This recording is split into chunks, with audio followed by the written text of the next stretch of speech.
Hello, hello, hello, my darlings. Thank you for joining me on A Slice of Life, A Slice of Life. It's been busy for Georgian today. All good stuff. You see, I share my journey with you because, let me get this right here. Because at 83, wait, this isn't right yet. I thought I had it right. Anyway, at 83, I want to encourage you to continue the journey because it doesn't get worse, it gets better. It's really good today. So today, this morning, I was interviewed by Miss Nedra, Nedra Detweiler, and she is a consulting with the Community Engagement Practices for Community Engagement and Public History, Georgia Archives.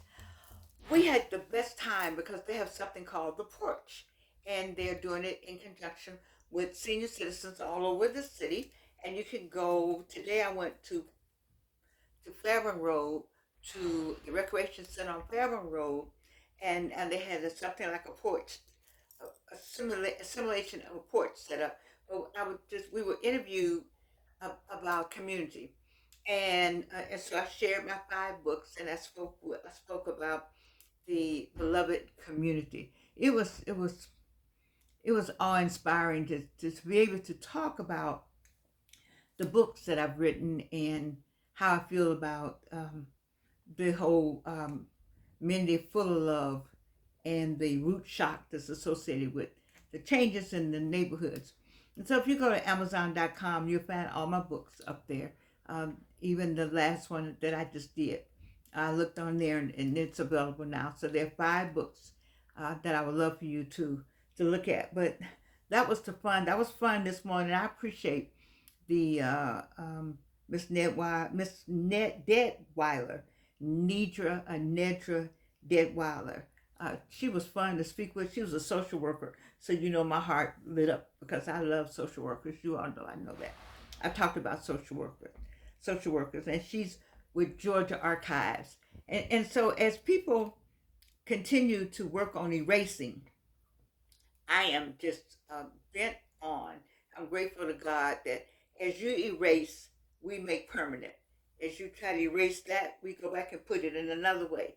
But you cannot erase our history and our people and what we have done and what we are doing. It's too much to erase when you got there are many Georgians out here. I'm not the only one that's out here making sure that our history is somewhere permanent, where it can archive, where our young people can see it later in life.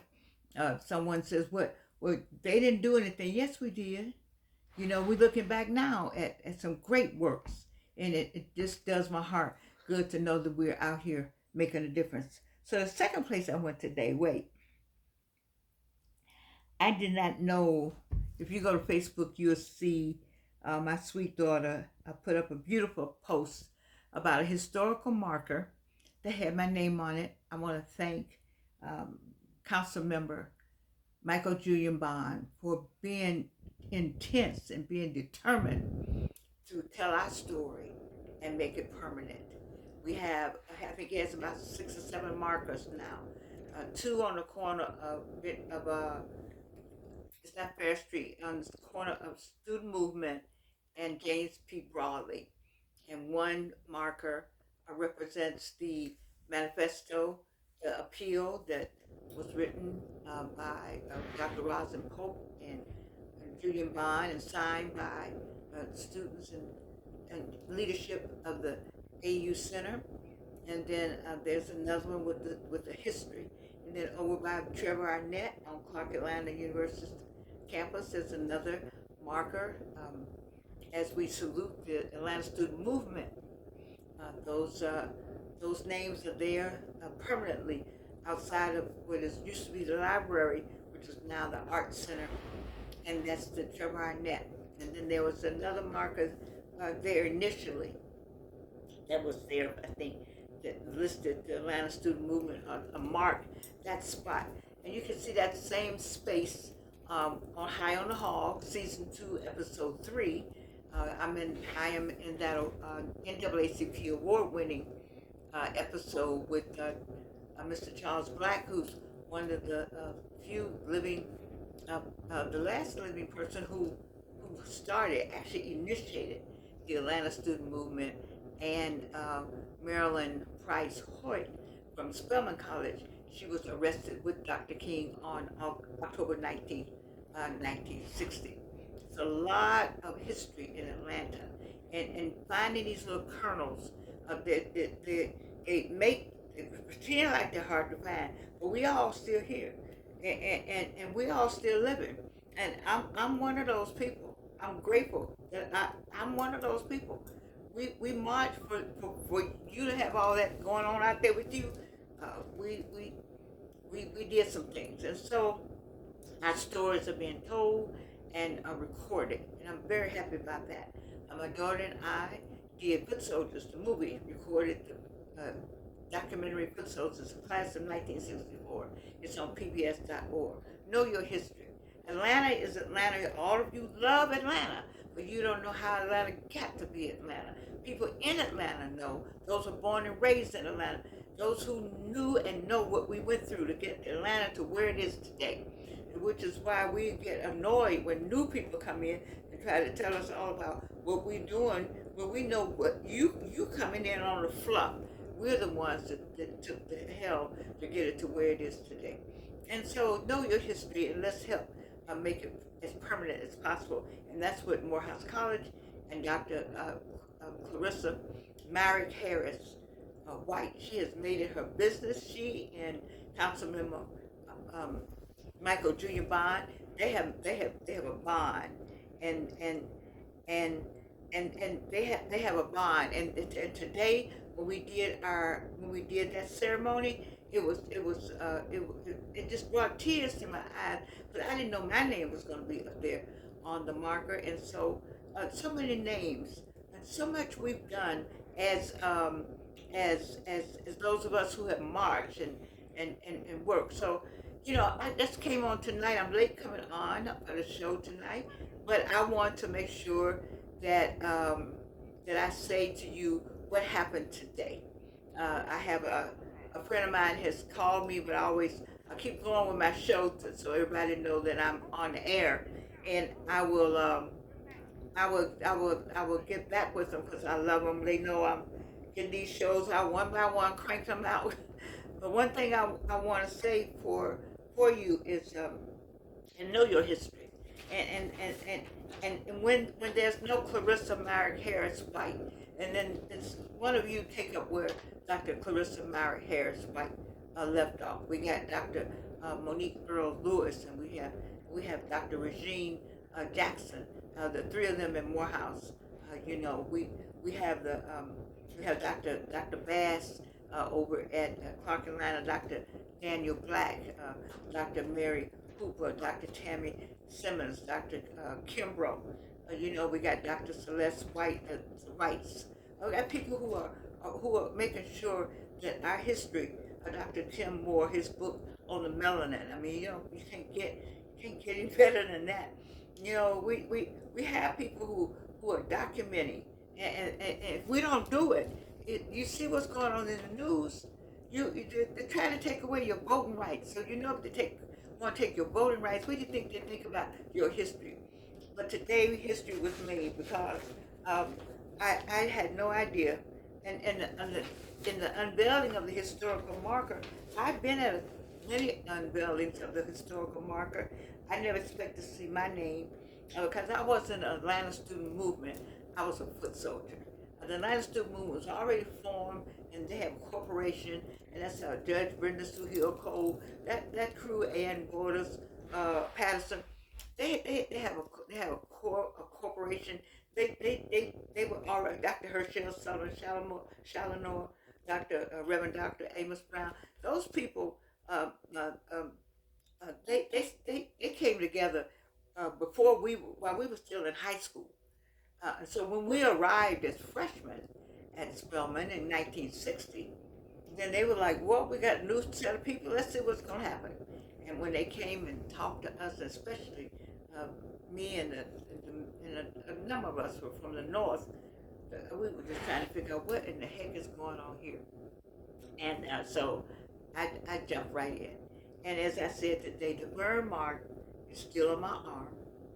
Um, and I didn't even uh, concentrate on the burn mark. As Charles Black said, he didn't know anybody that March had anything happen to him. But I didn't think that the burn mark was enough for me to talk about when, in fact, there were people who were getting sprayed with water and dogs. And I went back to the dorm. I think I talked to Hattie Williams. She was a sophomore, and I told her, I said, I got burned. He burned. He jumped. He didn't like the fact that I was holding my placard, but there were many of us holding a placard. Why he selected me, I have no idea. No idea. And I wasn't frightened by him because I had already seen people like that. It taught me in high school. People like that lived across the street from me. People like that I've seen all the time. So his jumping in front of me didn't do anything to me, but we have been trained not to retaliate or say anything back to the person. So he burned me, and I let him keep on walking, and so I still have the mark, but it's a mark of freedom. That's what it is. It's a mark for freedom. So I thank Morehouse College, and I thank Dr. Clarissa Myrick Harris and Councilmember Julian Bond for thinking about making sure that our history is told, and that there are markers and recognition of the Atlanta Student Movement veterans, the few that's still living, and there's a marker, and this particular marker included the foot soldiers. I didn't know my name was up there until I saw it on a paper, and when they called the names, they called my name. I tell you. And so anyway, if you're on Facebook, you'll see the unveiling was today, October 16th, and it just brought tears to my eyes, and to see other people's names up there, it's going down in history. Many of you know that we did this, but many of you may not know some of the names. I saw Dr. Alma Vineyard's name up there, and her she wasn't there today, and I don't know if when they made the list and trying to contact everyone, it was very difficult to try to get everybody over there. But I sent a note to her daughter, attorney Monique Walker, to let her know that Dr. Alma Benja's name was up there because she did. Did she go to jail in another state, maybe Tennessee? I'm not sure, but she fought over here. She fought at Clark College. She was at Clark College. She and I don't think people talk about Reginald Williams. I remember Reginald Williams fought with us, and Carolyn Long Banks, the late Carolyn Long Banks, the late Wilma Blanning. Her daughter was there today. It's just, we can't we need to document. And then those of you in other parts of the United States, document what happened, what is happening now. I have the who lived here, where'd they go?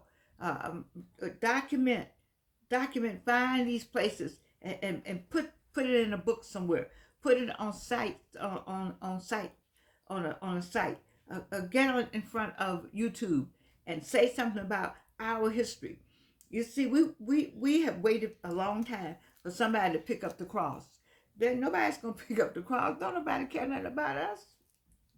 You we, you know once once once you can get through your head that we need to take care of us, we need to take care of what we need. We thought that if we mixed it, that it would be received, and you see the hatred. Not everybody. I'm saying it's not everybody, but it's 74 million. That's a lot of people that don't want to see or know that we exist. And so it's up to the other 70 some million people to identify who we are. And it's up to us to make sure that we teach our children. For me, it's about our own children. growing up knowing their history. Uh, Many of us, my age group, in the North maybe, didn't get as much history as we could have or should have. I'm not sure. I'm not sure. I remember my stepfather, because that's what my stepfather, by the time I was 4 or 5, I was not with my dad anymore. And if you remember, my mom and dad had come down here to go to school. Mom went to Spelman, dad went to Morehouse. And so I wasn't with him, I was with my stepfather, who thought that we should follow the regime of we are Americans. We're Americans first, and everything was about America and the flag. And so I just grew up with that, and wasn't a bad idea to have. I have a flag. You see, I don't do many things without the flag because it's still my flag too. You see, but and I helped make it so you can enjoy that flag. I certainly did. And all of us did. Many of us did. The majority of us did. And so I think it's important that you document. You ask your. I told you to go find the last auntie, the last Mima, the last Gigi, the last whomever, whatever you call them, fat grandma. Go and talk to them and ask them what happened. Get some information and put it in a book. Write it down, put it in a book, or come up here on YouTube and say something about it. We cannot anymore afford to have our history erased. You think you can just go close a museum and that would erase? No. No, no, no, no. No. So you can close the museum, but that does not erase the facts. The facts are still there, and you make sure your children know that they can't go to that museum. It's closed right now, but let me tell you what's in the museum. See, that's where you come in. That's where internet come in. All you all don't want to play with the internet, crazy to me. Play with it. Play with it. Look up everything you need to look up, and then go where you can go and research. Where there are some libraries you can go, where there are some books you can put your hands on. Go and get those books. I need some of you all to write some children's books. We don't have enough children's books. You know, I'm not a children's book writer, but they need to know some things in a different way.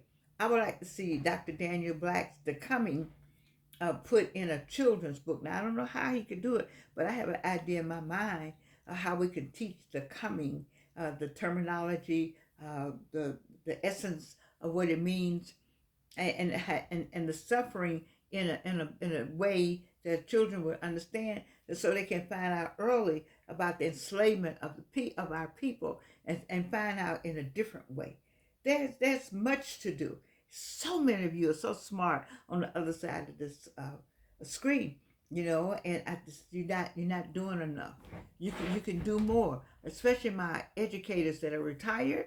You sitting at home and you watching the stories and you playing games, and all that beautiful knowledge is just, it's gonna go into the grave with you, and I don't want to see that.